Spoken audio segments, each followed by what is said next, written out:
Which you are about to see is an account of the tragedy which befell a group of 5 youths, in particular Sally Hardesty and her invalid brother Franklin. It is all the more tragic in that they were young, but had they lived very, very long lives, they could not have expected, nor would they have wished to see as much of the mad and macabre as they were to see that day. For them, an idyllic summer afternoon drive became a nightmare. The events of that day were to lead to the discovery of one of the most bizarre crimes in the annals of American history, the Texas Chainsaw Massacre.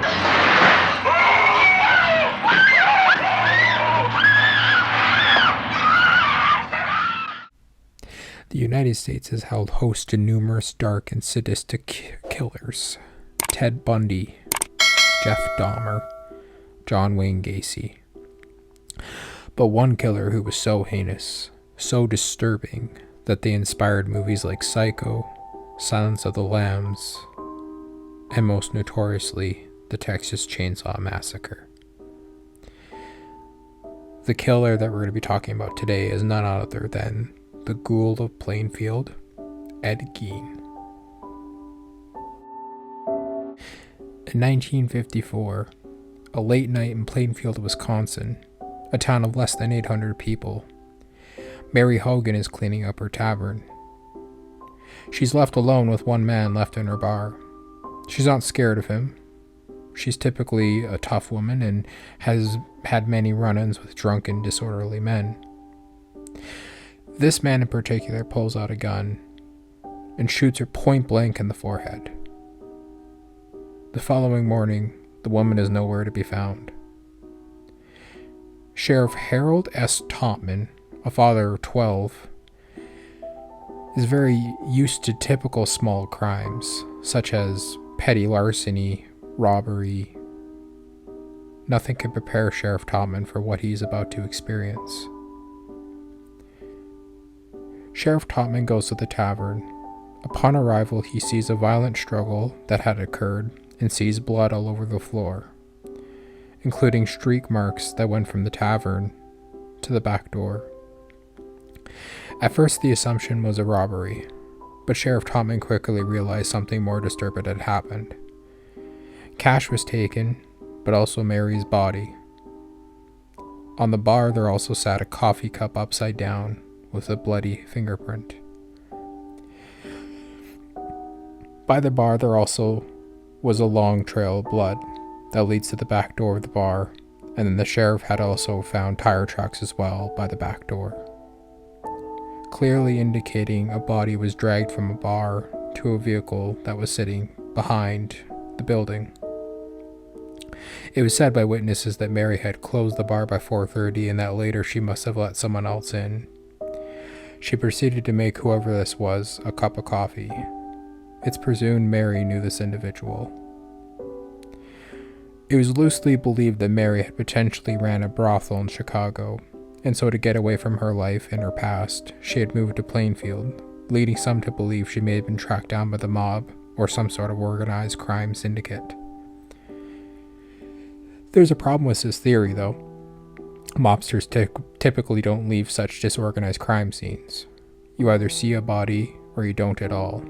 Mobsters leave little to no evidence. Also, in small towns such as Plainfield, city people typically stuck out, so someone would have seen or had witnessed Mary's assailant. The very first suspect that came to light was 48-year-old oddball Ed Gein. It was common knowledge that Ed had a tough upbringing as a child. His father was an abusive alcoholic, and his mother, Augusta, was an obsessive religious zealot. She was openly against sexual interactions and often called it a sin. She also kept her sons at arm's length, making no physical contact with them at all, which made Ed want her attention even more. Because of this, Ed had trouble communicating with women as well. Ed's mother died of a stroke, leaving Ed alone to the acreage. Ed was commonly accepted as harmless, just a little awkward and maybe not all of his ducks in a row. A decade earlier, in 1945, Ed and his brother were burning some brush. It quickly grew out of control after fighting the fire. Only one of the brothers walked out of the blaze, and that brother was Ed. Ed runs to grab help and approached his neighbor and led his neighbor directly to the body of his brother. Ed's brother's body wasn't burned or had any visible burn scars. This made the death very difficult to understand, and the medical examiner said that his brother died to smoke inhalation. Ed was known as a kind and helpful individual in the community as well, so most people never really believed he was capable of something like murder. Because of this, Sheriff Topman doesn't believe Ed is the killer. A decade later, late at night, an individual walked into a cemetery with a lantern and a shovel. They dig up a fresh body. He takes what he needs off the body and doesn't take jewelry or clothing. He takes body parts. Afterwards, he reburies the bodies. This individual has stolen whole bodies, but often would also just steal parts of the body, such as an arm, a leg, or even just a head. And it was mostly done to female individuals. He does this on a nightly basis and has been doing it for years, only visiting fresh burials. It is also believed and has been confirmed that this individual monitored obituaries to know who had been freshly buried. In 1957, 3 years after the murder of Mary, Ed Gein went to a hardware store one morning and talked to a woman by the name of Bernice Warden. As she was doing inventory with her son Frank, he asked her if she'd like to go on a roller skating date. He had asked multiple times before, but she had always declined. Later on the next day, Frank came into a gruesome scene after spending the morning deer hunting. When he got into the hardware store, he had called the sheriff and demanded he come to the hardware store as quick as possible. When the sheriff arrived, there was blood on the ground with streak marks, and the cash register was also missing. To add on to this scene, there was a rifle for sale that was there in the store that had a spent cartridge inside the chamber. Frank was convinced the robbery and potential murder was committed by Ed Gein. The reason being was because Frank was convinced that it was Ed, was because on the counter there sat a sales receipt for 1 gallon of antifreeze sold that morning to Ed. It's argued that this was premeditated and that Ed must have brought his own cartridge for when he stole the rifle off the wall. All he had to do was distract Bernice, and then his opportunity would present itself to take the gun off the wall. The sheriff's office had to speak to Ed at this point. When they did, Ed had difficulty corroborating his story with detectives. They used a common police question such as, "Okay, explain this again from the beginning."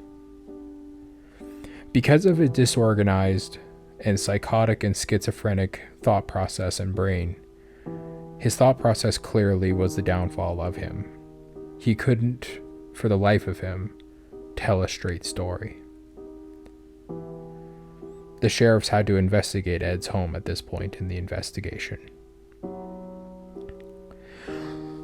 On arrival to Ed Gein's property, they went to a work shed in the back of the house. They kicked down the door, and what was revealed to them was nothing short of a Hollywood horror scene. In the center of the shed, Bernice Warden's body was strung up by her ankles upside down, her body completely eviscerated from her sternum to her pubic bone, and she was also decapitated. Afterwards, they managed to get into the house of Ed Geins.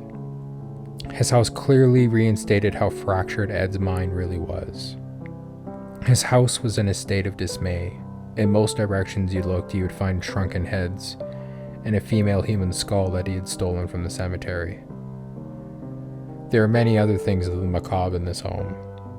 Everything from whole human bones and fragments, a wastebasket made of human skin covering several chair seats, skulls on its bedposts, female skulls, some with tops sawn off, bowls made from human skulls, a corset made from from a female torso, skin from shoulders to waist, leggings made from human leg skin, masks made from the skin from female heads, Mary Hogan's face mask in a paper bag, Mary Hogan's skull in a box, Bernice Warden's entire head in a burlap sack, Bernice Warden's heart in a plastic bag in front of Gein's pot-bellied stove, including, most disturbingly, 9 female vulvas that were preserved in a shoebox. A young girl's dress said that the vulvas of 2 females judged to have been about 15 years old. A belt made from female human nipples, 4 noses, a pair of lips on a window shade drawstring, a lampshade from the skin of a human face. One of the worst findings was a whole body suit of stitched together human skin, custom tailored to be worn by Ed. What potentially inspired these demented macabre decorations, so to speak, was when Ed had seen photos taken by the U.S. Army of Holocaust victims, including a very macabre comic strip about Ilse Koch, the witch of Buchenwald, a cruel Nazi concentration guard who had made herself a sadistic sociopath who often flayed skin from prisoners and would make human creations, such as lampshades, from human skin. Ed was convicted of first-degree murder, but was later declared insane by the age of Wisconsin. It was admitted to the Mendota Mental Health Institution. He died at the institute on July 26, 1984.